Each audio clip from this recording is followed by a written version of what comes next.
P T I کی نسبت جو موجودہ دور ہے اس کی بہتر پالیسیز رہی ہیں۔ ہمیں پہلے بھی جو مدد ملی تھی اس میں جی ایچ کیو کا بڑا کلیدی رول تھا۔ فارن پالیسی ساری ڈکٹیٹ ہو رہی تھی اکنامک پالیسی سے۔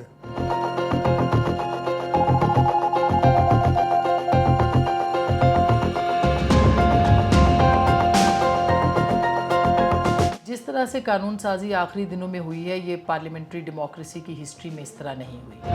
سب سے زیادہ ناکامی کس میں ہوئی پی ڈی ایم کے دور میں؟ تو وہ مہنگائی کو سنبھالنے میں ہوئی۔ کیا گورنمنٹ کے خلاف بولنا آٹومیٹکلی عمران خان کے حق میں بولنے سے کے برابر ہے؟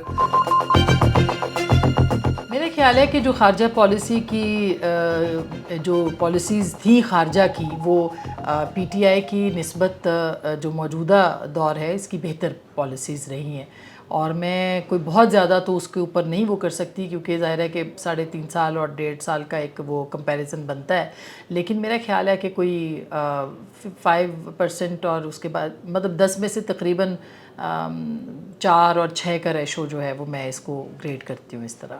قطر سے، یو اے ای سے ہمیں پہلے بھی جو مدد ملی تھی اس میں جی ایچ کیو کا بڑا کلیدی رول تھا۔ چائنا کے ساتھ جو ٹرسٹ ڈیفیسٹ پیدا ہوا تھا اس کو ایڈریس کرنے میں بھی فوج کی قیادت نے زیادہ کام کیا ہے as compare to P D M. Bilawal نے دورے کیے ہیں اور بعض جگہوں پہ اچھی باتیں کی ہیں، فلڈ کے دنوں میں ایکٹیو رہے ہیں اور موبلائزیشن جو تھی دوست ممالک کی اس میں بھی انہوں نے رول ادا کیا۔ لیکن یہ کہوں کہ پی ڈی ایم نے فورن پالیسی کو بہت اچھے سے چلایا تو یہ تھوڑی سی غلط بیانی ہو جائے گی۔ اس کے اندر جو ہمارا عسکری ادارہ تھا اس کا رول تھا، اگر تو پی ڈی ایم کا پوچھیں گے تو not more than 5۔ دیکھیں ان کی فارن پالیسی تو نہیں، ان کی تو فارن پالیسی ساری ڈکٹیٹ ہو رہی تھی اکنامک پالیسی سے، اور ٹارگیٹڈ تھی۔ چائنا پہ ٹارگیٹ تھا، سعودی عربیہ پہ تھا، یو اے ای پہ تھا، ان ملکوں پہ تھا جہاں سے آپ کو ایڈ مل سکتی ہے، جہاں سے آپ کو ریلیف مل سکتی ہے۔ سو آئی ڈونٹ تھنک کہ ہم اس کو فارن پالیسی انیشیٹیوز کہہ سکتے ہیں۔ I think it was more economic policy under the garb of a foreign policy, اور میں تو کہوں گا 3-4 something like that۔ یہ بہت مشکل ہوگا ایکسپلین کرنا کیونکہ جو 16 مہینے اس حکومت کے تھے اس میں بالکل مہنگائی نے تمام جو ریکارڈ ہیں وہ توڑے ہیں، اس میں کوئی دو رائے نہیں ہے، لیکن اس کے ساتھ ساتھ اگر پولیٹیکل انسٹیبلٹی دیکھیں تو وہ بھی اس پورے دور کے اندر رہی ہے۔ تو میں وہی اسی طرح کی معاشی جو پالیسیز ہیں اس کے اوپر اسی طرح کی گریڈنگ کروں گی کہ کوئی بہت زیادہ فرق دونوں کے بیچ میں نہیں تھا، یہ بھی 6 اور 4 کا ہی فرق سمجھ لیجئے آپ۔ دیکھیں سب سے زیادہ جو ان کی ناکامی تھی وہ مہنگائی کے میدان میں تھی۔ 2 اسباب اس کے ہوئے، ایک تو جو آپ کا روپے کی ویلیو تھی ڈالر کے مقابلے میں اس کو یہ سنبھالنے میں مکمل طور پر ناکام رہے۔ تو ہمارے ہاں مہنگائی جو تھی، فوڈ انفلیشن دیہاتی علاقوں میں تو 50% تک چلا گیا۔ تو ایک لوئر مڈل انکم فیملی کیسے زندہ رہے گی، یہ میری تو سمجھ سے بالاتر ہے۔ سب سے زیادہ اگر ایک چیز پوچھیں نا کہ سب سے زیادہ ناکامی کس میں ہوئی پی ڈی ایم کے دور میں تو وہ مہنگائی کو سنبھالنے میں ہوئی۔ دیکھیں معیشت میں آئی تھنک شروع میں جو اقدام اٹھائے تھے کے اسماعیل مفتاح نے، اگر وہ کنٹینیو رہتے تو ان کی ریٹنگ بہتر ہوتی۔ مفتاح کو ہٹایا گیا اپنی انٹرنل ان فائٹنگ کی وجہ سے، اور سپٹمبر میں ڈار صاحب آئے تو سپٹمبر میں سے لے کے اگلی فیبرری تک، جنوری فیبرری تک وہ غائب ہو گئے۔ پیٹرول کی قیمت بڑھائی مفتاح نے، ڈالر کو اس نے تھوڑا لوز چھوڑا، انہوں نے ہٹا دیا جی وہ جی ہم یہ غلط ہے، خدا کے وہی سارے کام کیے ہیں۔ میں تو اکانومی پہ ان کو نتھنگ مور دین 4۔ ظاہر ہے کہ آزادی اظہار تو 75 سال سے ہمارا پرابلم ہے، کوئی بھی ہمیں کبھی پاکستان کے اندر جو میڈیا کی آزادی ہے یا جو پریس فریڈم ہے یا جو فریڈم آف سپیچ ہے وہ تو اس طرح سے کبھی بھی نہیں رہا، لیکن 3.5 سال میں پریڈیٹر جو ہے وہ عمران خان صاحب کی حکومت کو قرار دیا گیا تھا اور ان کو قرار دیا گیا تھا۔ اس دفعہ جو ہم ریٹنگ دیکھتے ہیں اس میں تھوڑی امپروومنٹ ہے، لیکن ابھی بہت کچھ کرنے کے لیے باقی ہے۔ میرا خیال ہے کہ 5 یا 6 پی ڈی ایم گورنمنٹ کو اور 4 اسی طرح سے 6-4 کا ہی تناسب بنتا ہے۔ بے شمار ایسے واقعات ہوئے، اسد طور کا واقعہ ہو گیا، ابصار عالم کا واقعہ ہو گیا، مطیع اللہ جان کا واقعہ ہو گیا جو پچھلے دور کی نشانی تھے، اور اب اگر آپ آ جائیں تو ارشد شریف کی شہادت ہے، عمران ریاض آج بھی معلوم نہیں کہ کہاں پر ہے۔ تو یہ وہ چیزیں ہیں جو قابل مذمت ہیں سخت ترین الفاظ میں۔ یہ عمران خان کے لیے ایک کسی بین الاقوامی ادارے نے کہا تھا پریڈیٹرز آف فری میڈیا میں اس کا نام ڈالا تھا، تو وہ بھی پریڈیٹر تھے اور یہ والے موجودہ والے بھی پریڈیٹر ہیں۔ میں تو ان کو 0 نمبر دوں گا۔ کافی برا دور ہے اور کافی زیادہ سختیاں ہیں۔ اور میرا خیال ہے مئی 9 کے بعد تو حالات اور بھی بہت خراب ہو گئے ہیں، کیونکہ اب لائن سمجھ ہو گئی ہے. اب اگر آپ یہ بڑا مشکل ہو گیا لگتا ہے ڈیسیژن میکرز کے لیے کہ وہ یہ فیصلہ کر پائیں کہ کیا گورنمنٹ کے خلاف بولنا آٹومیٹکلی عمران خان کے حق میں بولنے سے کے برابر ہے. اور لگتا یہ ہے کہ آنے والے دنوں میں fundamental rights, human rights, freedom of speech یہ بہت پیچھے رہیں گے ترجیحات میں.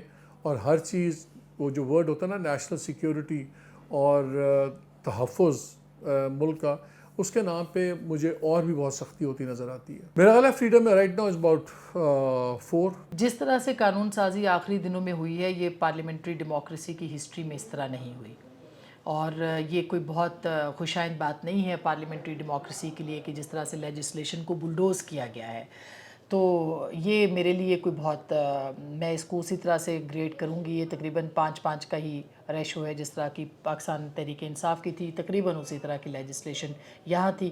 اس وقت ایک ریٹائرڈ کرنل صاحب جو تھے وہ پارلیمنٹ کو آرگنائز کرتے تھے، لیجسلیشن کو دیکھتے تھے. اب میرا خیال ہے کہ منتخب جو لوگ تھے، لیکن ان کے اندر جو جس طرح سے انہوں نے کیا ہے، یعنی بلڈوز کیا ہے لیڈرشپ لیجسلیشن کو، تو یہ کوئی بہت اچھی اگزامپل نہیں ہے. جس کو ابھی قانون سازی جو آخری دنوں میں ہو رہی ہے، یہ درست روش نہیں ہے. پہلے تو ان کی پرائرٹی یہ تھی کہ ہم ان کیسز سے نکل جائیں جس کی بنا کے اوپر عمران خان ہر ایک شخص کو اٹھاتا ہے اور جیل میں ڈال دیتا ہے. اس میں سے 10 صحیح تھے اور 90% غلط تھے، کیونکہ وہ ظالمانہ طریقے سے، جیسے رانا ثناء اللہ کو کچھ اور نہیں ملا تھا تو 15 کلو ہیروئن ڈال کے جیل میں ڈال دیا، تو یہ ظلم تھا، یہ صحیح نہیں تھا. اس سے یہ نکلے ہیں. تو آخری دنوں میں جیسے انہوں نے کچھ قانون سازی کی ہے، کوئی 72 آئی تھنک یا 73 بلز ہیں جو قومی اسمبلی اور سینٹ سے آخری 15 روز کے اندر نکالے گئے ہیں.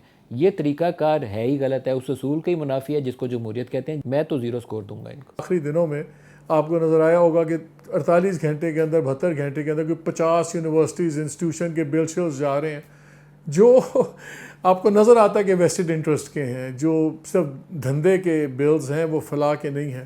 میرا خیال ہے کہ جو خاص طور پہ آخری دنوں میں لیجسلیشن ہوئی ہے وہ پیورلی ویسٹڈ انٹرسٹ ڈریون تھی اور وہ پبلک ویلفیئر میں نہیں تھی. اگر آپ اس میں نمبرز پوچھتے ہیں 4. جمہوریت کو اگر پارلیمنٹری ڈیموکریسی کے تناظر میں دیکھا جائے تو میرا نہیں خیال کوئی سویلین بالادستی کے لیے یہ دور پچھلے دور سے مختلف تھا. اگر وہ ہائیبریڈ تھا تو یہ ہائیبریڈ پلس ہے، اگر وہ ہائیبریڈ پلس تھا تو یہ ہائیبریڈ جو ہے وہ پلس ہے. تو میرا خیال ہے کہ بہت ساری محدود آزادیوں کے ساتھ جو ہے وہ یہ دور بھی اپنی اسی طرح کا جس طرح سے پچھلا دور تھا. تو اس کو بھی میں تقریباً 4 اور 6 کے حساب سے یا 5 اور 5 کے حساب سے گریڈ کرتی ہوں.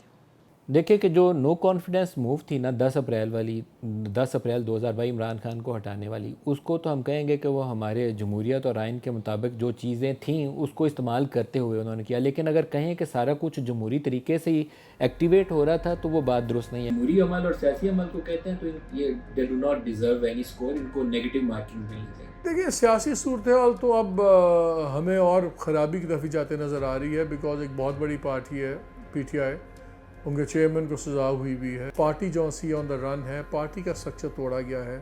سو آپ کو نظر آ رہا ہے کہ اسٹیبلشمنٹ اور ایک بہت بڑا گروپ پولیٹیکل وہ ایک سائڈ پہ ہے، ایک پولیٹیکل پارٹی اور ایک پولیٹیکل لیڈر دوسری سائڈ پہ ہے. سو جب ایسے حالات ہوں تو اسٹیبلٹی بڑا مشکل سے آئے گی. سو مجھے تو آنے والے دنوں میں ڈیموکریسی کے لیے کافی تھوڑا سا دھند زیادہ نظر آتی ہے اور دھوپ کم.